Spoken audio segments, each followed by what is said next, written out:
Both previous speakers go beyond inserting or 55A, but I am letting members know. I call Chris Bishop. Thank you very much, Mr Chair, and taking into account what you say, it's a funny little clause, isn't it, really, clause 6 in the bill, and you think, when you first look at it, Mr Chair, you think, well, that's just literally a one sentence and it's largely minutiae. But actually, when one turns to think about it properly, one is struck by how significant it is. Because in a funny sort of way, it undermines the very raison d'etre of the bill itself. It undermines the purpose of the bill. And I'll explain why that is. In section 33, after section 55, insert 55A. Sounds pretty anodyne, sounds pretty reasonable, just sounds like a tidy-up phrase. It's a consequential amendment based on what the rest of the clauses in the bill do, except, Mr Chair, except section 133 of the Electoral Act is to do with petitions. And in particular, not the petitions that come to Parliament and say we want you to do a particular thing and that get considered by a committee. The particular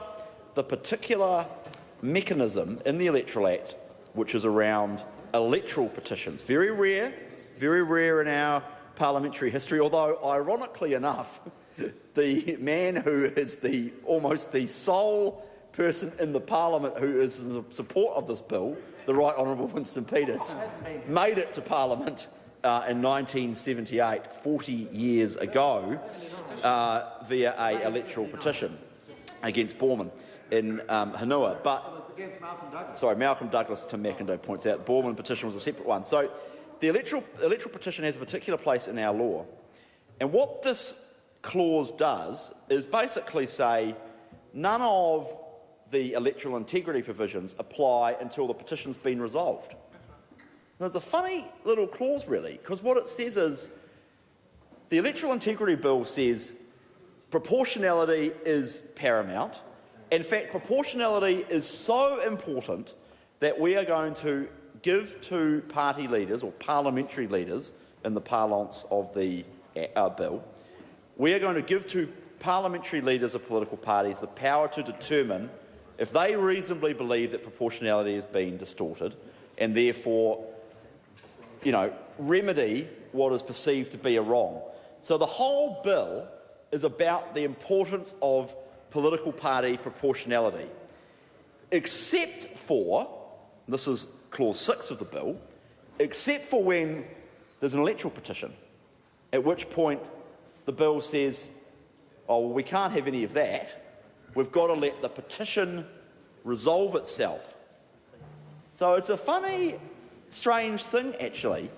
And actually, when you think about it, Mr Chair, the incentive is almost on elected representatives to arrange petitions so that they're not subject to, or potentially subject to, the provisions of the Electoral Integrity Bill, which will become an act. We hope not, but is likely to be the case. So just riddle me this, Mr Chair. I'm elected, or my friend Tim McIndoe's elected, and it turns out that Tim McIndoe's is no longer the marginal seat of Hamilton West. It used to be marginal, but he's managed to make it into some extravagantly safe seat for the National Party.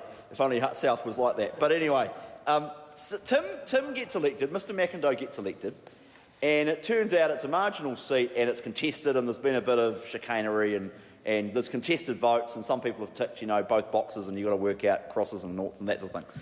And so there's a petition. But actually, at the same time, turns out Mr McIndoe is not really a member of the National Party. And, I don't want to insult him, but it turns out that Mr McIndoe, he's got some pretty wild views out there.